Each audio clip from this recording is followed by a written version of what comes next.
Welcome back ناظرین. ہم بات کر رہے ہیں انٹیلیجنس ایجنسیز بلوچستان اور قانون کی حکمرانی پہ. اور بریک پہ جانے سے ایک سیگمنٹ پہلے بریگیڈیئر شوکت قادر صاحب نے کہا تھا کہ انٹیلیجنس ایجنسیز بالکل جواب دہ ہیں، قانون کو بھی، آئین کو بھی. اور ہم نے دیکھا کہ جو کمیشن ہے اس کے سامنے بھی جو آبزرویشنز آئیں، جو کمیشن کی رپورٹ تھی، آئین پاکستان کی کلوزز انیس جیلانی صاحب نے بتائیں. بریگیڈیئر شوکت قادر صاحب، بلوچستان میں جو حالات ہیں اس میں انٹیلیجنس ایجنسیز کا کتنا کردار ہے جو ان پہ الزامات لگ رہے ہیں؟ کتنا کردار ہے؟ اگر آپ پرسنٹیجز کے حساب سے پوچھ رہے ہیں تو میں جواب نہیں دے سکتا. ضرور کردار ضرور ہے، اس میں تو کوئی شک شبہ ہے ہی نہیں. میں نے پہلی گزارش کی تھی اس بات کی. آپ نے بھی بریگیڈیئر شوکت قادر صاحب بلوچستان میں سرو کیا ہے. جب آپ نے وہاں پہ سرو کیا اور آج کے حالات جب آپ اس کا جائزہ لیتے ہیں تو کیا فرق محسوس کرتے ہیں؟ کون ذمہ دار ہے؟ جس وقت میں نے سرو کیا تھا جی، جو پہلی انسرجنسی جو میں نے دیکھی تھی وہ سن 74 سے لے کے شروع ہوئی تھی، جو ذوالفقار علی بھٹو صاحب نے خود بنائی تھی. بلوچستان میں انسرجنسی کوئی نہیں تھی، ذوالفقار علی بھٹو صاحب نے خود بنائی تھی. میں آئینی گواہ ہوں اس بات کا. جس روز وہ بیٹھے ہوئے تھے وڈ میں اور انہوں نے اعلان کیا اس بات کا کہ سرداری سسٹم آج بلوچستان میں ختم ہو رہا ہے، تو اس وقت میرا ذمہ تھا ان سٹیج تھا اس کی حفاظت کا. میں ایک ادنا سا کپتان تھا اور میری ذمہ اتنا ہی تھا. تو کیونکہ میرا ذمہ تھا اس لیے میں وہاں پہ کھڑا ہوا تھا اور ان کے ساتھ دودہ خان بیٹھا ہوا تھا جو جھلوان سرغوان کا سب سے خوفناک سردار تھا. اور یہ میں شہادت دیتا ہوں اس بات کی کہ بھٹو صاحب نے اعلان کیا کہ آج میں اعلان کرتا ہوں کہ بلوچستان میں سرداری سسٹم ختم ہو گیا ہے. پھر انہوں نے مائک کے اوپر اس طرح ہاتھ رکھا اور دودہ خان کو ہاتھ پکڑا اور اس نے کہا سوائے تمہارے دودہ خان. کہ میں اس بات کی شہادت دے سکتا ہوں. بریگیڈیئر صاحب، اس سے پہلے کہ میں دوبارہ آپ کی طرف آؤں، سینٹ صاحب، کیا بھٹو صاحب رسپانسیبل ہیں سارے بلوچستان کے حالات کے، یا جو آج حالات چل رہے ہیں؟ دیکھیں صاحب، میں تو بلوچستان کے بارے میں کہتا ہوں کہ بلوچستان میں اسلام آباد کی اور خاص طور پر اسٹیبلشمنٹ کی ایک سیٹ اپ ہے. جب کراچی میں کوئی بندوق اٹھاتا ہے تو اس پہ انٹی اسٹیٹ وہ نہیں لگاتے ہیں.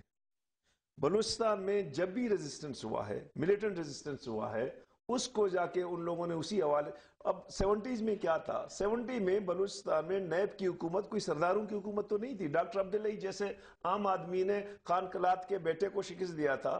نیب ایک پولیٹیکل پارٹی تھا، اس کی حکومت کو بھٹو صاحب نے ختم کیا اور اس کی ریئیکشن میں ملیٹنسی بھی شروع ہوئی اور جلسے جلوس بھی شروع ہوئے اور پاکستان کا سب سے بڑا جو کیس تھا حیدرآباد سازش کیس بن گیا تھا. ٹھیک ہے نا؟ لیکن بھٹو صاحب نے بیچ میں کہا کہ کوشش کی کہ جی اس ایجنسی کو بند ہونا چاہیے، لیکن جنرل ضیاء الحق نے اس کو نہیں چھوڑا کیونکہ اس زمانے میں ہم خود انوالو تھے بی ایس او کے حوالے سے. جنرل ضیاء الحق نے کہا کہ جی میں اس کو نہیں چھوڑوں گا، اس میں ہمارے لوگ مارے گئے. لیکن جس دن مارشل لا لگا، پہلا کام ضیاء الحق نے یہی کیا کہ جا کے جو ہے نا حیدرآباد سازش کے اس کو توڑ دیا اور سب لوگوں کو جو ہے نا چھوڑ دیے. مجھے خطرہ یہ ہے کہ یہاں بھی تاریخ اپنے آپ کو پھر دہرائے گا. یہ پولیٹیکل لوگوں کو نیگوسیشن کے اختیارات نہیں دیں گے، خود جا کے وہ جو جا کے خود بات چیت کریں گے اور اس وقت تک بلوچستان میں اتنا خون خرابہ ہوگا جو میں اور آپ تصور نہیں کر سکتے ہیں. ناظرین، اکثر یہ کہا جاتا ہے کہ بلوچستان میں بیرونی قوتیں بھی انوالوڈ ہیں، انڈیا پہ بھی الزامات لگتے ہیں. ہمارے انٹیریئر منسٹر رحمان ملک صاحب نے بھی کہا، اور حال ہی میں جب موہالی کرکٹ میچ دیکھنے وزیر اعظم وہاں پہ گئے تو انٹیریئر سیکرٹریز کی بھی بات چیت ہوئی. تو اس حوالے سے مسنگ پرسنز کے حوالے سے وزیر اعظم سے میں نے کچھ سوالات کیے، آئیے دیکھتے ہیں. انٹیریئر سیکرٹریز لیول پہ بلوچستان کا ایشو ریز نہیں ہوا، جبکہ ہمارے انٹیریئر منسٹر کہتے رہتے ہیں کہ انڈیا کی بھی انوالومنٹ ہے اور بیرونی قوتوں کی بھی وہاں پہ انوالومنٹ ہے.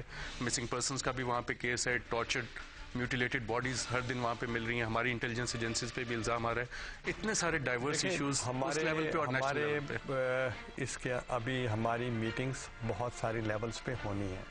ایون فارن منسٹرز کے لیول پہ بھی ہونی ہے. بلوچستان ایشو پہ ہم دوبارہ آتے ہیں. وہاں پہ ہیومن رائٹس واچ کی بھی رپورٹس آتی ہیں, ایمنسٹی انٹرنیشنل کی بھی آتی ہیں. ہر دوسرے دن کوئی نہ کوئی باڈی وہاں سے ملتی ہے. ہمارے پاکستانی آئی ڈی کارڈز ہوتے ہیں, ان کے پاکستانی شہری ہیں, اور اس پہ انٹیلیجنس ایجنسیز پہ ہمارے الزام لگتا ہے. آپ نے بلوچستان پیکج بھی اناؤنس کیا, اس پہ بھی کوئی خاطر خواہ پروگریس نہیں ہوا. کیا وجہ ہے, کیا سٹیپس آپ لے سکتے ہیں بلوچستان پرابلم کو سالو کرنے کے لیے؟ آج جو جتنے سینیٹرز تھے فرام بلوچستان, ان کا یہ کنسرن تھا, اور انہوں نے بہت سے کویشچنز کیے جس کو مجھے جواب دینا پڑا. جہاں تک آغاز حقوق بلوچستان ہے, وہ یہ نہیں ہے کہ ہم نے یہ کہہ دیا ہے کہ ہم نے تمام چیزیں مکمل کر لی ہیں. ہم نے آغاز کیا ہے, اور آغاز کرنے میں ہم نے ایک ہم نے اسٹریٹجی بنائی ہے کہ ہم ان کے پرابلمس کیسے سالو کر سکتے ہیں. سب سے ان کا دیرینہ جو مطالبہ تھا, اور آپ بھی جانتے ہیں اور ہم بھی جانتے ہیں, وہ تھا پروونشل اٹانومی. اور پروونشل اٹانومی میں ہم نے 18th امینڈمنٹ کے ذریعے ان کو انشور کر دیا کہ ان کا جو 18th امینڈمنٹ کے مطابق ان کے جو پروونشل اٹانومی ان کو انشور کی. اور پھر 7th national finance commission award میں ان کے جو وسائل تھے اس کی جو تقسیم تھی, اور جو ان کا بہت بڑا مطالبہ تھا, وہ بھی ہم نے سالو کر دیا. بالکل, گلال صاحب یہ آپ کی کریڈٹ میں جاتا ہے حکومت کے NFC ایوارڈ, 18th امینڈمنٹ, لیکن جو آن گراؤنڈ پرابلمز ہیں, جو جیسے آپ نے ذکر کیا سینیٹرز کا بھی. دیکھیں, میں نے آپ سے یہ گزارش کی کہ یہ بیسک پرابلمز تھے, اور آپ کو یاد ہے کہ اس سے پہلے بھی پیپلز پارٹی نے ایک بہت بڑا ایشو ریزالو کیا تھا, وہ تھا احساس محرومی. یہاں یونی کیمرل سسٹم تھا پاکستان میں, انہوں نے بائی کیمرل سسٹم بھٹو صاحب نے دیا, جس سے کسی قسم کی amendment in the constitution without 2/3 majority نہیں ہو سکتی. تو چھوٹے صوبوں کی احساس محرومی کو دور کرنے کے لیے بائی کیمرل سسٹم بھی آیا.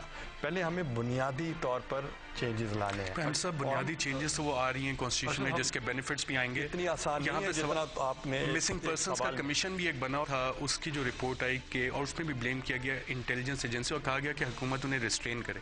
کیا سٹیپس لیے آپ نے انٹیلیجنس ایجنسیز کو ریسٹرین کرنے کے لیے؟ دیکھیں, پہلی تو بات ہے کہ ہم نے جوڈیشل کمیشن کانسٹیٹیوٹ کیا ہے. دوسرا, the matter is sub judice in the courts as well. اور ادھر جو ہے ہماری گورنمنٹ کا پوائنٹ آف ویو جو ہے ہم ان کو دے رہے ہیں, اور جوڈیشل کمیشن کے مطابق اور جو مسنگ پرسنس کے لیے ہم نے سینٹ پہ آج ڈیسیجن لے لیا ہے کہ minister for law and justice and parliamentary affairs would brief the parliament. یہ تھے وزیر اعظم یوسف رضا گیلانی, جو بتا رہے تھے کہ ہم نے کچھ بیسک پرابلمز حل کرنے کے لیے سٹیپس لیے. ناظرین, یہاں پہ ہم ایک وقفہ لیں گے, اور وقفے کے بعد اپنی گفتگو جاری رکھیں.